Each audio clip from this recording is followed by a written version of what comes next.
Welcome to the Rise to Shine podcast with Noelle Custis, where we ignite the spark to discover your favorite self. It is time to get real, ladies. Hey there, friends. Welcome back to another episode of the Rise to Shine podcast. I'm your host, Noelle Custis. Today, we have an incredibly inspiring guest joining us, Kelly Miller. Kelly is a passionate advocate for personal growth, empathy, and authentic living. With over a decade of experience in helping individuals uncover their core emotional needs, Kelly has transformed the way people approach relationships, both with themselves and others. Her work with tools like the Seven Primal Questions and the Enneagram has helped countless people understand their motivations, build trust, and lead lives filled with purpose and connection. We are so excited to be having her on the show today. I met her and knew immediately that we just needed to go forward with this because I think you're going to be really excited about what you're going to learn today. So I am excited. Let's go ahead and get started. And hello, how are you, Kelly? Hi, Noelle. Thank you so much for having me on. I'm just so honored that you would take the time not only to chat with me, but to welcome me to your podcast. And I want to give a little shout out to my sister-in-law, Jana, who's the one who kind of gave us that serendipitous, conversation that we had where it was just her and I talking in the car. She's telling me about your podcast, and lo and behold, you and I get to have a conversation, and I've been listening, and I love the golden hour and all the things that provides, and just been really inspired by what you've been doing for your audience. So thank you. Oh, thank you so much. And yes, I am so grateful for your sister-in-law. And it was just, a conversation that we started to have. And she said, you should really meet my sister-in-law. And from there, we have taken it and run. And I am so grateful. And just really, like I said, I'm genuinely excited about this. I know I told you before we started recording that I was excited because I feel like this is a conversation that is going to be super fresh and probably very new to a lot of listeners. And so that always excites me too, because it just helps us to have another lens on how to approach things and how we think about things. And that's really what this podcast is all about, is just helping women to find what works for them and being able to just know what's out there for them, know what's available. So let's dive in. I would love, again, for our audience to get to know you a little bit better. So if you don't mind, could you just start, just share with us by telling us a little bit about your journey, and then how did you get to where you are today, and what inspired you to focus on this whole thing with empathy and personal growth? Yeah. I'm going to try to keep it short because there's a lot that goes into it. But I know it's a lot to unpack, I'm sure. An overview. I'll just give you a little bit of background of just who I am. So I am a girl from Palm Springs. I grew up in Indio, California. And so that was another little connection that we had. And my husband and I were high school sweethearts, went on to get married and go to San Diego and went to school there and raised three amazing children. We've never left. We came to San Diego and we didn't go back. And we love it here. And so we had the opportunity to raise our kids in San Diego. And at the time of us getting married, we were married pretty young in college. And we knew that when we had kids, one of us would stay home. So we made some major sacrifices for me to stay home. And my husband had a startup company right out of college, and all of the things that were happening at the time. I got to be home with my kids for 14 years, which is such a gift. But around the time they were in high school, I started to just realize I needed to look at what my career was, kind of what was that going to look like. So I found myself working at the university that John and I attended, and so grateful for that job. So I still work there. It's awesome. And lo and behold, at the same time, I became a bivocational worship leader. So here I was, hadn't worked to some degree. I was a surrogate for a few years. Was this 3-time surrogate. So there's that. That's another day podcast conversation. Definitely. Yeah, so all of this was happening. I like I said, started my job at Point Loma and then became a worship leader. And both positions were pretty full-time. And in that season, I really was trying to look at how to manage all that I was doing and manage the people that I was leading. I had over 30 volunteers on my worship team. I had over 30 ambassadors on my Point Loma college admissions team. And so it was just trying to manage all of those people and personalities. And I discovered the Enneagram, and it was just life-changing, not only for myself, my family, but also for the people that I led. And so unfortunately, I was involved with some very toxic leaders in my worship position. So that 8 years working there was pretty challenging. And so the Enneagram really helped me kind of navigate that. And so 6 months ago, actually, the job that I had as a worship leader came to a screeching halt. Never did I even envision I would be let go, but I was let go without any forewarning. I mean, talk about knocking the wind out of you. And the cool thing is, 6 months prior to being let go, I had started to have this little churning in my brain and my mind and my heart of like, what's next? I know in the next few years, worship leader has a shelf life. I knew that, kind of the Point Loma position at some point in the next few years is going to shift. And so just was looking ahead and trying to discover what's next. And so I happened upon the Primal Question. I was listening to it on a podcast. Mike Foster is the one who discovered it over a year ago. And it just, these little things, like I got my brand, I started doing workshops to start speaking and writing. And so all these little things were kind of coming into place. So when I was let go in the spring of 2024, this last April, even though the wind was knocked out of me, I kind of had my bearings a little bit. Mm-hmm. And then this Primal Question accelerated business class came across my lap, and it just kind of set me into this like, okay, I know what is next. So I just jumped in with both feet, and I have been taking on more clients and doing workshops than I had ever before. Before it was just kind of, helping people doing things with the Enneagram. And now with the Primal Question, all of it kind of just comes together, and I'm just having so much fun with it. That is amazing. And, it definitely goes to show, I mean, I just feel like, there are those moments where God just plants a seed. We don't even know what that's about necessarily, but clearly he already knew this path that was kind of going to take shape, and that you were ready, or, just were, in a sense, unknowingly, unconsciously prepared for something different. And to dive into what it is you're doing is fascinating. And that leads me into just really wanting to know about the primal questions, all of this. So I would ask, when you are working with the summer, now I'm getting all tongue twisted here. 7 Primal Questions and the Enneagram. I'm familiar with the Enneagram, but it just feels like these tools are fascinating. So could you just share with us how these tools help individuals uncover their emotional needs, and especially for women that might be navigating that midlife time frame? Yeah. So the Enneagram, if you aren't familiar with it, it basically helps you understand your motivation. So I think that's one thing that is really helpful. So for myself, I'm a 7 on the Enneagram. If anybody's a 7 out there, we love and are looking for new experiences. That's what's driving us. And so what I found is that when I was being very critical of my situation, my family, it wasn't that I was being critical of them. It was that my freedom was being taken away by having to do more than I was planning to do or whatever. And so it was like, oh, mom's stressed. So understanding where that was coming from was life-changing. I had friendships just totally change because of all of this. The Enneagram really does help you understand someone's motivation.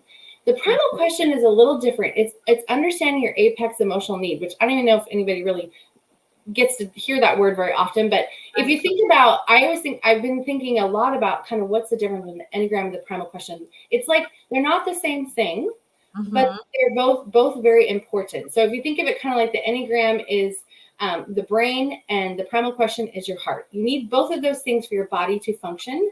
They can't really do anything on their own, but they aren't the same in what they do, but they're very important. So the Primal Question helps you understand your kind of your driver of why, not just say why you do what you do, but why do, for example, if you are Am I Wanted, your superpower will be inclusivity, which is awesome.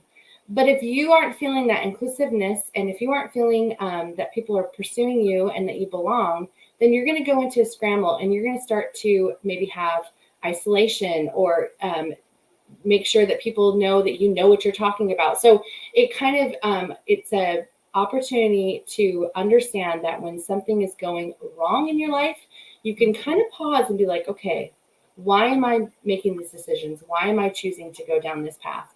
And the kind of the point of it is, Mike Foster says that when you're in their scramble, you're attempting to force a yes, and it's in unhealthy means. And so it's just giving you the opportunity to see where the yes is and to lean into that, because then you're thriving.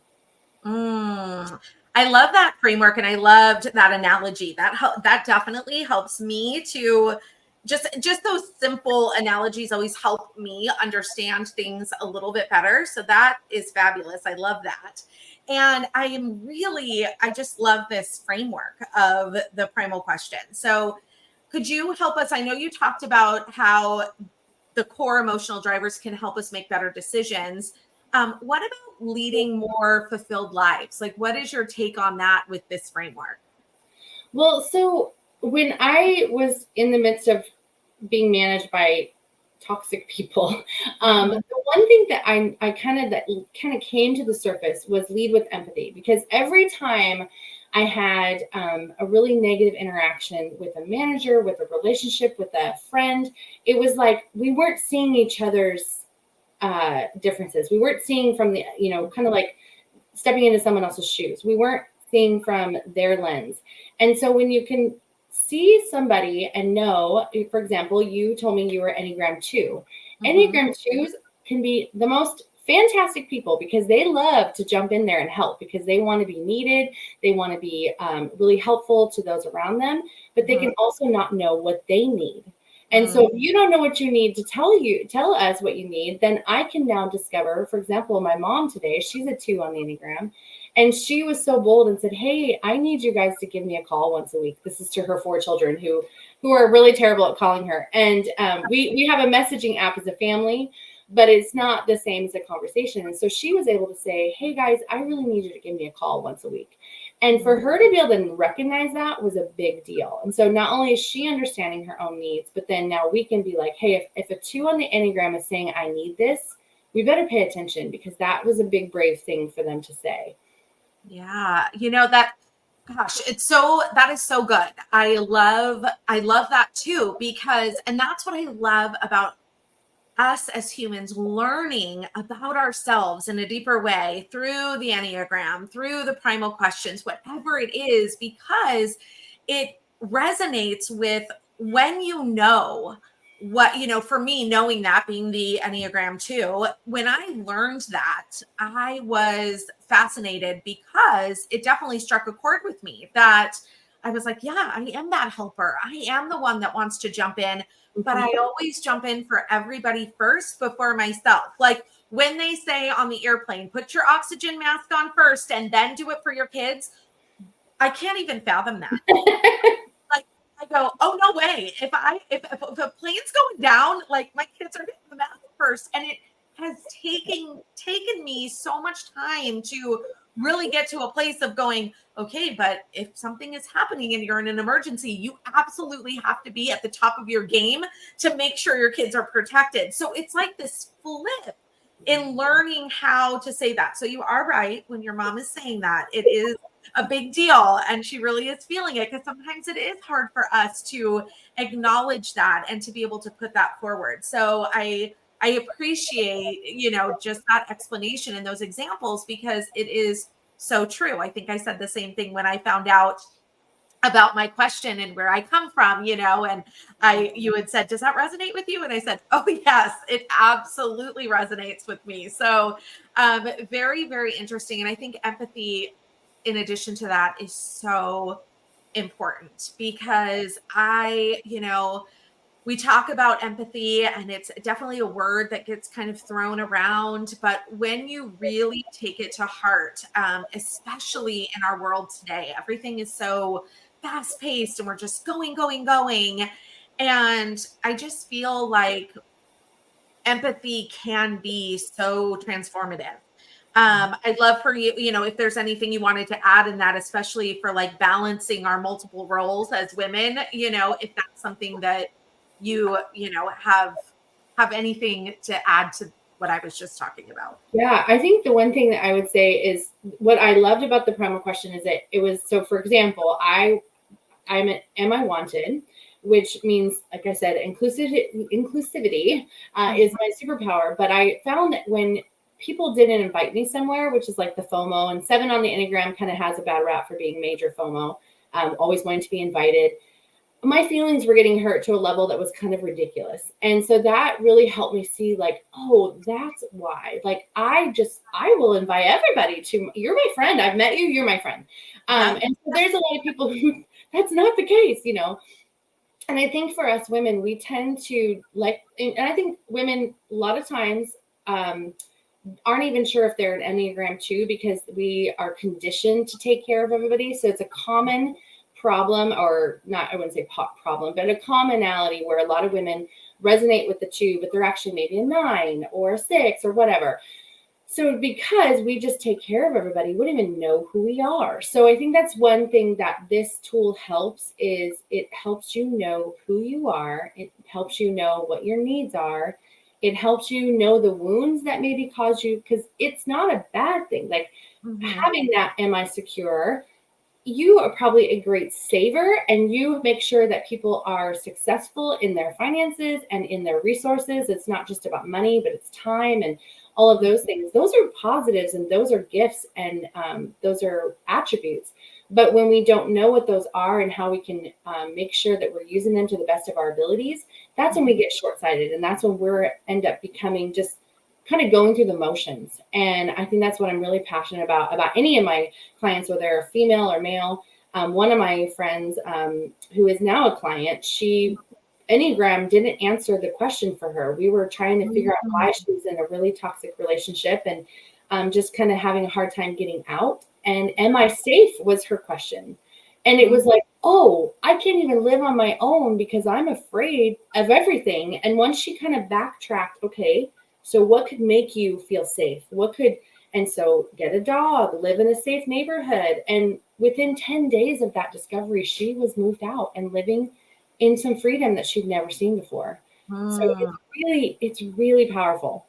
Yeah, absolutely. And just to clarify, because I know we kind of just jumped into the primal questions, but just for the audience, how do they go about finding out what their primal question is? And, if you want to give us all of that information would be great. Just so we can, like I said, we jumped in, but we didn't give you a ton of context. We're swimming deep already.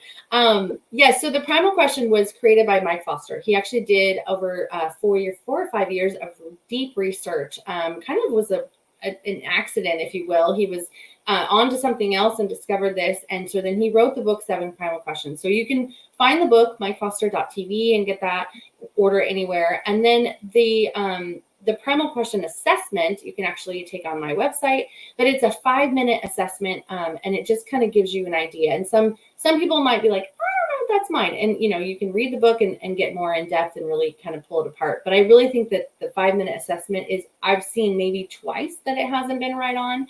And so people can discover that, first and foremost, a lot of times when you read through, so it's, am I safe is the first one. Am I secure? Am I loved? Am I wanted? Am I successful? Am I good enough? And do I have purpose? Those are the 7 questions that we all ask. And those are universal. Everybody at some point asks themselves that. This is all in part of our DNA, but there's that one question that you are asking that your body, becomes visceral when that question is a no. That you need that question to be a yes. And so there's always one that kind of bubbles to the surface. And so a lot of times people could just read those and be like, oh, am I successful or whatever. A lot of people tend to think that am I good enough, because most people are asking the question, am I good enough? So that's another one, kind of the Enneagram 2, just kind of, if that's your number, that's great. If am I good enough is your number, it could be, but probably just double check to read all the signs to make sure that is yours, because that's just a natural human nature. Yeah, because You're so right. I mean, if I would have looked at those questions, I didn't even know what the questions were when I went to go take the quiz. And if I would have just looked at those questions, I definitely would have probably leaned more into that. And being the season in my life, it's all about everything that I talk about, everything that I'm, doing these days is all about finding purpose. So in my brain, I would have maybe said, oh, that's my question.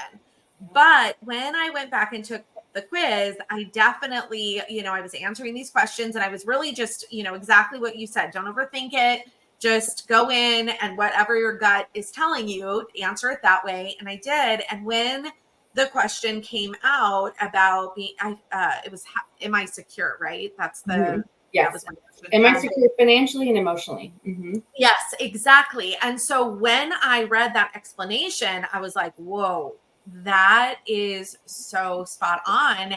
And it wouldn't have been my initial just by looking at it. So that's why I definitely want to encourage people to really take a peek at this because I think that, we can tell ourselves one thing and we think it's one thing because like you said, these are very universal. But when you dive a little bit deeper into this, certainly makes sense. And I'm excited because I want to dig even deeper because I'm like, oh, I'm fascinated.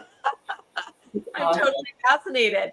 But it's one of those things too that I love to learn about. I know we talked a little bit about your journey. So how have the concepts of self-compassion and empathy shaped your personal growth? Because obviously you've had a lot happening, especially in the last year. And then how do you incorporate these lessons into your coaching? You had mentioned you have workshops and you do some different things with that. Yeah, so it basically just now it's in the forefront of my mind so much that everything I do, I'm constantly asking, it's if you're from a Christian background, the word grace, I think is a common word to use, that kind of lays in the same plane as empathy. And so I think a long time ago, I would have been like, am I giving myself grace? Am I giving them grace? And there's grace and there's empathy. I think empathy goes a little deeper to the heart of what that person is saying, their body language, their just all of it. And so, my students, for example, I have 40 ambassadors. They are all phenomenal humans. They're in college age and they're just a blast. They keep me young. I just adore them all. And I've been working with them for over 8 years. So we've, over, I don't know how many hundred students that is over the last 8 years. And every time I get frustrated with them, I have to think to my 22-year-old self or 20-year-old self, like, how much did we not know 25 years ago? Like, what did I not know? So first of all, just to be like, what did I not know? If someone makes a dumb decision or is late or whatever, it's just like, they're just doing the best they can.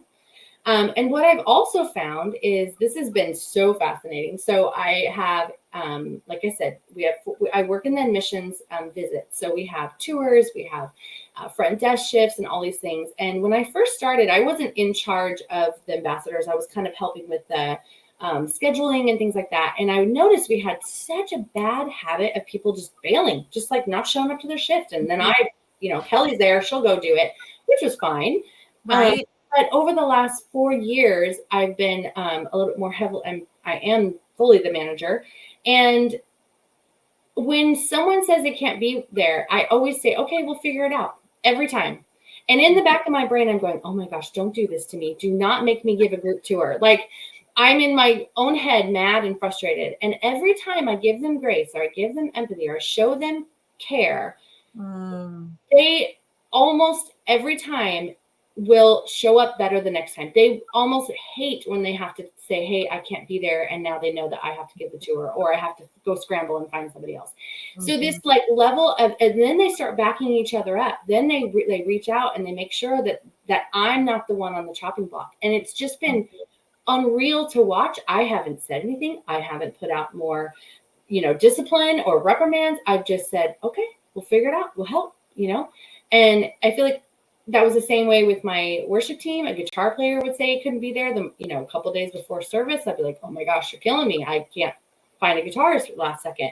And instead of yelling and frustrated and get mad, and there were times where if somebody did it multiple times, I would pull them aside and go, hey, you've bailed on me 3 Wednesdays in a row. If you can't figure this out, what can I do to support you to figure this? Because we need you.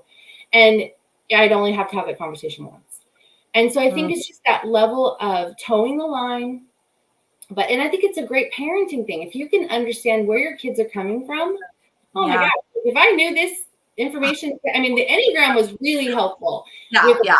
But the primal question, if I knew, the things I know now, oh, what a different parent I would have been, because I would have understood their emotional need, this thing that was making them, make really dumb decisions. Yeah. So it's so true. And, it's so funny. I was recording with a teen coach just the other day, and we were talking about this exact thing, in that if we knew what we know now, it would be so different, as far as how we were parenting, how we approached our jobs, our life decisions. I mean, so many different things. And the thing that I love about where we're at right now, and this is where I'm always, I try to just keep this like very hopeful, space, and really kind of think about this, is that even now as moms, our kids have gotten older, but they still watch us. They're still listening to us. They're still paying attention, even when we think they're not. But my daughter, who's 22, absolutely, I feel like she is leaps and bounds ahead of where I was at age 22, as far as just her knowing of, maybe not knowing exactly what the tools are, but knowing that there is something out there for her to learn, to be able to navigate life, and as crazy as it is. And I'm sure, part of that, the good, bad, and the ugly of social media, there are some good things about it when we're able to learn, and there's things that are accessible. But I do really believe that it comes from this modeling, and this, us being in a space where I know my patience has changed, my perspective, my lens, my empathy has changed because of that self-growth, and really paying attention to that. So I come, into the parenting realm so much differently now than I did before. And I just go, gosh, this is why I think I'm so passionate, and just probably as you are, it's like working with young adults, and then also working with women our age. It's, it's always such a joy to be able to see people really have that transformation and really start to change and go, oh my gosh, I can approach that differently. And I feel like this really comes into our relationships, even with our spouses and other family members. I mean, it is that trickle down effect. It's that ripple effect of, and then, my hope is always is that, like, please be curious about why people can handle certain things and others can't, because maybe that will drive them into a space of wanting to have more of that self-growth. So I love all of this so much. So good. I know our listeners, so many of them are in this stage of rediscovery and finding purpose beyond some of these traditional roles of just motherhood, and I don't want to say just motherhood, gosh, with motherhood, that is big.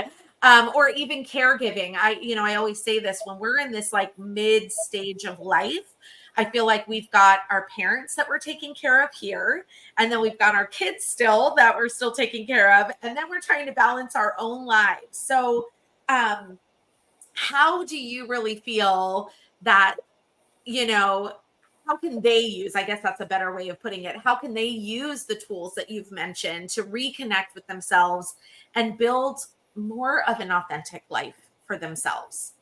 Yeah. Well, I think just, sitting down, discovering what your Enneagram or your primal question number is really helpful. Again, like I said earlier, just to like understand your motivation. So someone told me once that, people don't judge someone's, oh shoot, let me see if I can get it right.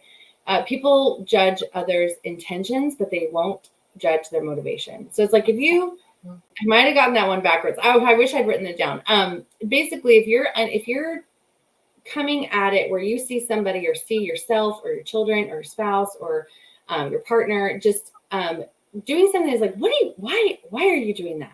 But then you understand that they're not intending to be like that. Their motivation is not to be like that. They're just coming from a space that is subconscious to some degree. And so if you just understand that alone can just, can really level the playing field. The other night I was I don't even know what I was stressed about, something. And I was cleaning and just being a little to all my family. And my husband goes, I'm sorry, I should have seen it. I should have helped. And so it's just like, he even knows my tell. And it just was like, oh, I missed it, So, but just him saying that was huge. Like, thank you. Even just recognizing that you see that I need to take a deep breath and I'm stressed out, Yeah. I think the one thing that I would say too is, again, back to just, I know we're speaking to women mostly in this audience. And I think as women in our middle age, I'm 46. And so I am at that season where I'm watching a lot of friends struggle in their marriage because they don't know who they are. All they knew was raising their children. I'm watching friends discovering their next stage of life. In fact, I do an annual word for myself, and my word in December of 2023 was discover. Isn't that crazy? Wow.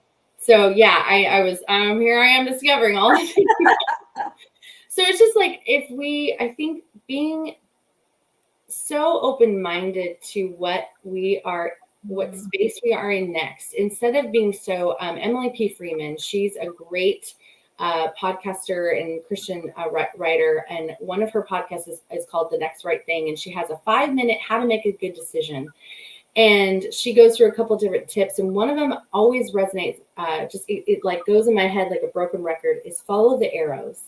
I think I think there's another thing that she says about flowering or watering what grows. But following the arrows to me is like another way of just like saying like, just relax. Like, you are doing the work.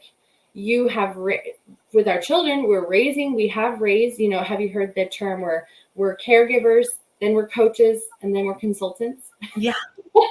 That's true.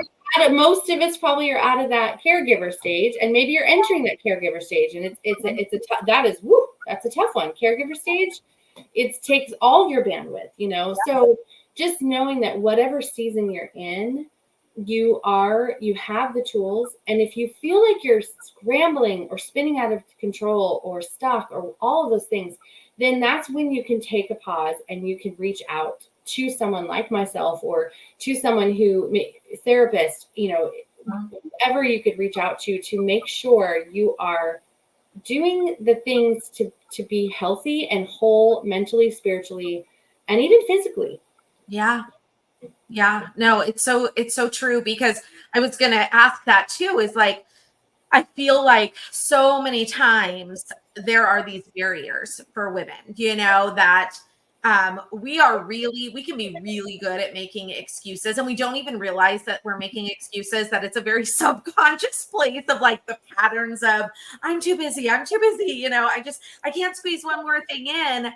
But, again, it's taking that pause and recognizing, it's kind of, even going back to like, put on your own oxygen mask first, because we're going to be able to serve so much better. We're going to be able to show up so much better when we're in a place that we're taking care of ourselves, and when we really are able to recognize that. And it is something that I talk about all the time. And I think once you step into that space and you actually start to do the work, and you are like, okay, I'm committed to this, I'm gonna do this. It's like, you look back and go, I feel like with my clients, it's like 9 times out of 10, maybe even 10 times out of 10. It's like, they look back and go, why didn't I do that sooner? Yeah. I always say, don't question that. You're here now. Let's we're moving forward, but it is easy to do and go, man, I wish I would have known that sooner. I wish I would have learned this sooner. So, for you, is there anything that you see as far as as the barriers, how can they begin to overcome some of those challenges? Yeah. And barriers, you mean like jobs? I think barriers to just personal growth, and it could be for jobs, I mean, you can take it in any direction, really. I think barriers in our society, like in our culture right now, I Mhm. think the biggest challenge is slowing time down. Right. Yeah. I mean, and it's like we have a lot on our plates. And if we live in California, you know what it takes to live here, and the struggle and the pounding the pavement, all of those things. Yeah. And then you have just the opportunity needs to be taken to slow down. And so for one thing, like for example, I think I follow this lady, Ruth Sickup. She's pretty awesome, and she's written a bunch of different books. And one of the things that she's working with right now is women in perimenopause. And so she's just talking about all the ways that hormones affect us. Yeah. And I think just slowing ourselves down, lowering our cortisol, walking 30 minutes every day.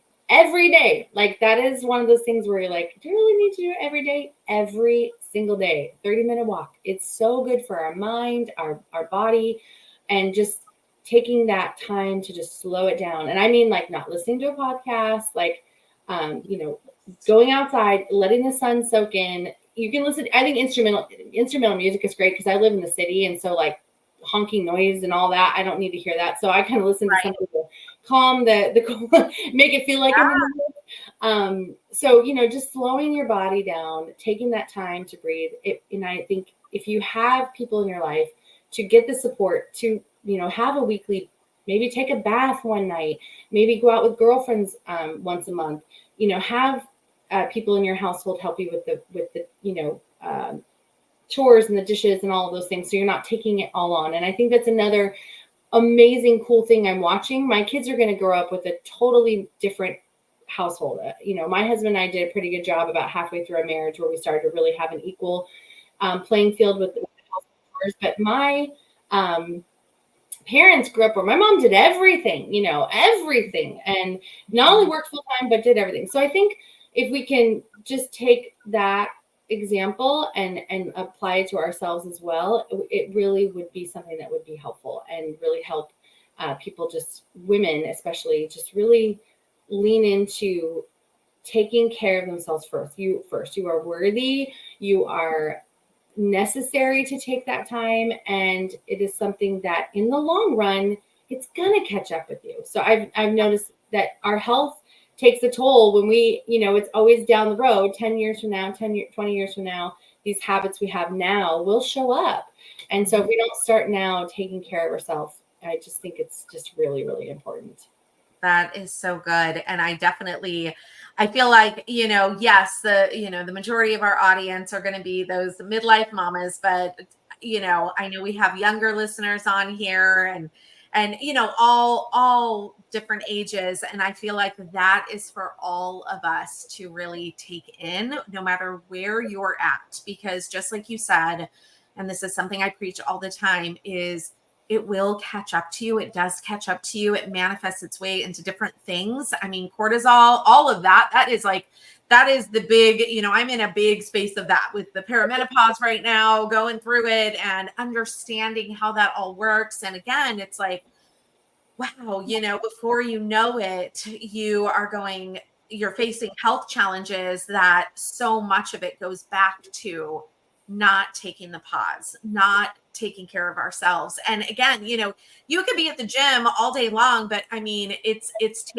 that whole body, it's that whole experience of the emotional, the spiritual, the physical. It really is all of it. It's one huge package. And although it may seem overwhelming, I know we're both here to say, like, it's just taking those baby steps to just start to do something. Because if you feel like you're in that hamster wheel where you're just going and going and going, that's where I want to encourage people to, find your tribe, like you said, find your village, find your people, find your solitude. I love that about taking a walk and not, some of us go, I love to walk and listen to a podcast. I love that. And there's a time for that. But I also think that there is absolutely a time to just have quiet. And in that quiet is usually, as a matter of fact, I just heard someone talking about this not too long ago about it, in those quiet moments that so many times we get answers to things. We feel more at peace with things. We're able to just kind of self-reconcile. It's a very, it definitely is. It's like when you don't spend a lot of time being quiet with yourself and you do it at first, it's like, oh my gosh, am I wasting time here? But when you start that practice, it absolutely makes such a difference. Makes such a difference. I have just loved this conversation. You are, you're doing great work, and I'm so excited for you and your journey. I have a feeling that we'll continue to be in each other's worlds. We do have someone in common between us, but even in addition to that, I am really, really excited. So curious. You've definitely raised my curiosity even more. Primal question. So I'm really, really excited. And I just want to say thank you so much for taking the time to join us today. I feel like we just had such a great conversation.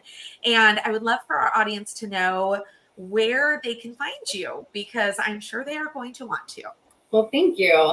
Well, on all the socials, I'm Social Kelly Miller on TikTok, Instagram, LinkedIn, and on my website is kellymiller.co. So keeping it simple, just Kelly Miller, if you can spell that. Kelly with a Y. Okay, perfect. And we'll also have all of those in the show notes just to let everybody know. So please, if you are curious, if you are wanting to step into learning more about that for yourself, please check Kelly out. I would love that. And I just want to, again, say thank you so much, Kelly. And for the audience, as I always wrap up, just remember to keep rising, keep shining, and know that the best is yet to come. Bye, friends. Thanks for joining me here today. Your presence means the world to me. If you enjoyed what you heard, please consider leaving a rating and review, and don't forget to follow or subscribe so you never miss an episode. Head to the show notes and let's connect. Rise to Shine Co. is ready to support you in coaching, collaboration, life tips, or even a coffee chat. Until next time, keep shining, my friends.